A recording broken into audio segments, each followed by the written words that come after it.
system, but I made it an average and overall education system that we can look ahead to.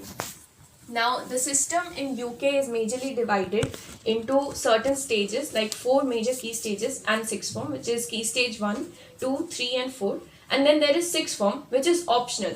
Now, why this is optional is because there is a system in UK that you can work on minimum wages after the age of 16. So once people get into a job, or if they get a basic job, they might or might not want to attain higher education. But if they have if they have interest in certain subjects, they can go for sixth form, which is their in India it's mainly class 11th and 12th. In UK it's year 12 and 13, and then they can pursue higher education if they want to research in a particular subject.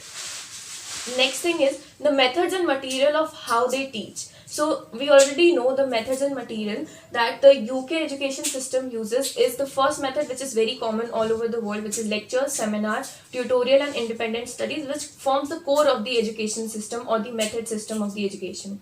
The second is laboratory and practical learning, and special emphasis is given on this kind of method so that students learn and apply it in real life. The third is project and field trips, which actually lets them know what's happening around in their area and environment, which is helpful in again research, and the last one is learning through research. Now, if I don't know if you can already tell, this is a picture of me. I went to this research center called Botner Research Center, where we had a man go through a CT scan, and then we had to learn how the researchers learn through all of these techniques, and how they evaluate that person. The next one is assessment and rewards. So there is the assessment. There are two kinds of assessment, which is continuous and examination. They also have practical exams, and they also test the students on the ability to apply their knowledge which they have learned.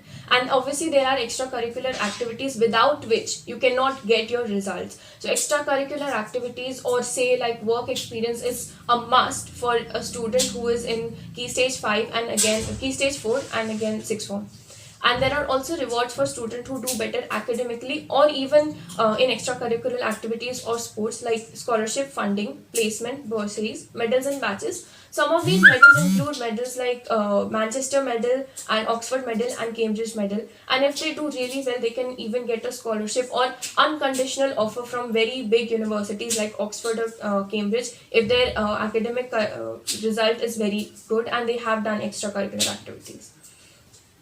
The next one is special focus on skills and extracurricular activities, and the number of various paths are open for students to explore. Now, why this point is focused, that if you give various paths of the exploration to students since an early age, they are more likely to go ahead and explore these various paths and find what they like for themselves. Like in the first picture, there is this guy holding a brain. So when we were in this class, we were given this brain, and we were not told what to do. We were just told that you have to explore this brain. You have to figure out yourself where all the parts of these brains are. And this gives the student an independent way of learning, so that they can know how certain things work, and they can know what their interest lies in. The second picture is there is this bookstore, which is the largest bookstore in the world, and it's free for college students if you show them your school student and college student if you show your ID. Now the point behind this bookstore or this library is that you can read any book that you want. You can learn whatever you want. It's basically an open path for students who want to learn something new. The third is it's me. We are doing the spirometer experiment, which is basically I wanted to focus on the point that the education is very practical based. So until and unless you do practical of whatever is being taught to you, you're not going to learn what it actually is. And the fourth one is me. I was making a wall. So this is a difference from the Indian curriculum in the sense that these kinds of skills are also given emphasis from a very early age. However, we don't find such kinds of skills development in India per se. And also accountability. Now in UK there is an accountability system called Quality Assurance System, which is basically an independent body which assures and assesses every college and university and school in UK and audits their academic reviews. It also identifies the best educational practices and the methods and provides feedback for areas of improvement. This means that even if you are studying in a public school, you are bound to have a very top quality education because of these accountability system, and because of this, the school administration, including staff, the head teachers, the teachers, are not likely to slack off, which means they have to provide an accountability, an audit, a review at the end of the year, because of which they have to perform well. And it is due to this reason that the drop rates are very low in UK, among the lowest in the world, and the passing rates are very higher. Now, the teaching education. In United Kingdom, you have, as I already said, that there are different states and all of the teaching education system will vary. So first of all, you have the BA degree, which can vary from 3 to 4 years depending on the university. And the second is QTS, which is Qualified Teacher Status. And it is a teacher qualification in England and Wales along with your bachelor degree, but it is a must in Scotland and Northern Ireland. Without QTS, you won't be able to teach in any school, be it primary or secondary. Now again, as I already said, in England and Wales, if you do your B.Ed, well, B.Ed is mainly for primary school, but sometimes some of the secondary schools also accept it. And then you have graduate teaching programs and postgraduate certificate in education, which are to be done after you have done your bachelor's. And then there are also certain courses like we are studying, like BSc B.Ed and BA B.Ed. Similarly, they have in England and Wales, they have BA with QTS and BSc with QTS, so that they can just get their job or teaching job or profession as soon as they get out of college. And in Northern Ireland, they have a postgraduate certificate in education, which is important after your graduation to get a job in primary or secondary classes. And in Scotland, you have PGDE, which is Professional Graduate Diploma in Education, which is important after your either graduation or post-graduation, say MA or BA, so that you can get a job in primary or secondary school. B.Ed, some major courses for education. B.Ed, as I already said, is you can do it with QTS also. It's a undergraduate course, and you can only specifically get a job in as a teacher in primary schools. Then you have BA or BSc with QTS. I've already covered that. Then you have BSc or integrated MA with QTS. It also helps you apply for certain colleges, universities, and secondary schools. You're going to be valued if you have done this kind of course. Then you have diploma in education training, which is a non-graduate diploma. So you can do it right after your high school, and you'll be able to teach, primary or pre-primary for that matter, but you're not going to be able to teach in higher classes. And then you have school-centered initial teacher training. Now, this is not a very, a very valuable certificate to get, but it is a good experience. So basically, what happens is all the schools in your neighboring area, they come together and they teach you how to teach by experienced teachers. They basically teach you the teacher training. And then this is a good step. If you get this certificate or get this experience, you can get a good university to get into QTS. Now, the aim of teacher education, which is our main topic for today. The main aim of teacher qualifications like B.Ed or QTS at any college or university are to develop teachers who are critical and are confident to challenge a policy for the greater interest of students. This basically means that they want teachers who will be able to, or who will not be afraid to challenge the policies of the government or say their area just for the greater interest of student. They will be there to fight for them, and they can also emerge as a very good role model for students. The next is implement holistic practices, because an overall development of student is very important, and that is their main focus for teaching courses like B.Ed or QTS. The third is establish their personal and professional philosophy in order to underpin the practice. Now, they want not only professional philosophy, they also want the teachers to have their personal philosophy so that they can build a solid ground for the practice of what their profession, that is their teaching, either in primary or in secondary school. To effectively lead, manage, and collaborate with other professionals for the greater good of the students. This basically means that They want to emerge as a very good as I already said, role model for the students, because that is the only way they can get the students to respect them, and it is going to be a greater good for the students. And once they are able to collaborate with other professionals, they can mix up ideas. They can get new ideas and new thoughts for teaching and basically development of the students. The next is development and understanding of innovative and inspirational classroom, because let's face it, for young students, if the classroom is not innovative, if the classroom is not inspirational, they won't be very excited to study in that room, are they? They're just going to get bored after some time. And the next is focus on providing a critical introduction to research, theories, and practice in their field at global level. So, as we already know, that their main focus is on research, theory, and practice, but it should be at a global level so that their education, or their the system of education can emerge as a very different, outstanding level of education in the entire world, as it already is. The next is what is taught to teachers. What is taught to teacher student, the one who are pursuing teaching as a profession? The first thing is they are taught to access wide ranged issues like global issues in terms of teaching, social justice, student fees, and ranking.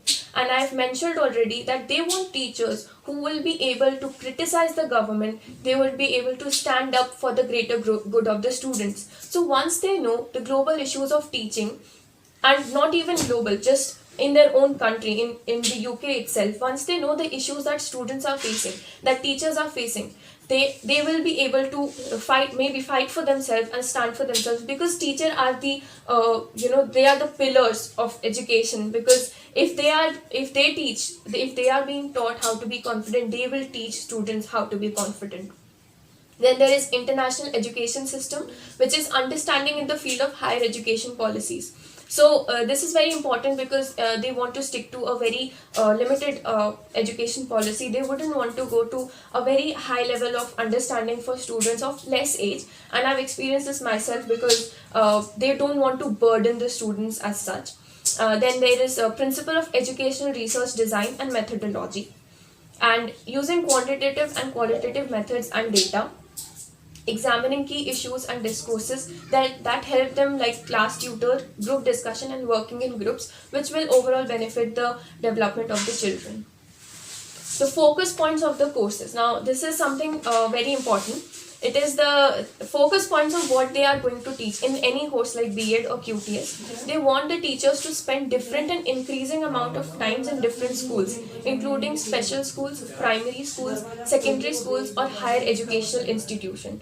Which basically means that they want the teachers to experience different kinds of school, different kinds of students, so that again they can gain a solid ground working with children of different ages, study about their behavior, and develop skills. They want the teachers to get a very solid ground. They want their psychological, they want to understand how the children's psychology work, how they can apply their own knowledge to develop the skills of the students.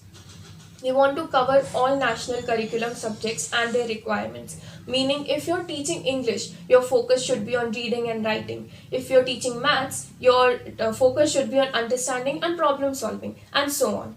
The last one is going to field trips, educational excursions, seminar, and performing subject related activities to pass on the experience.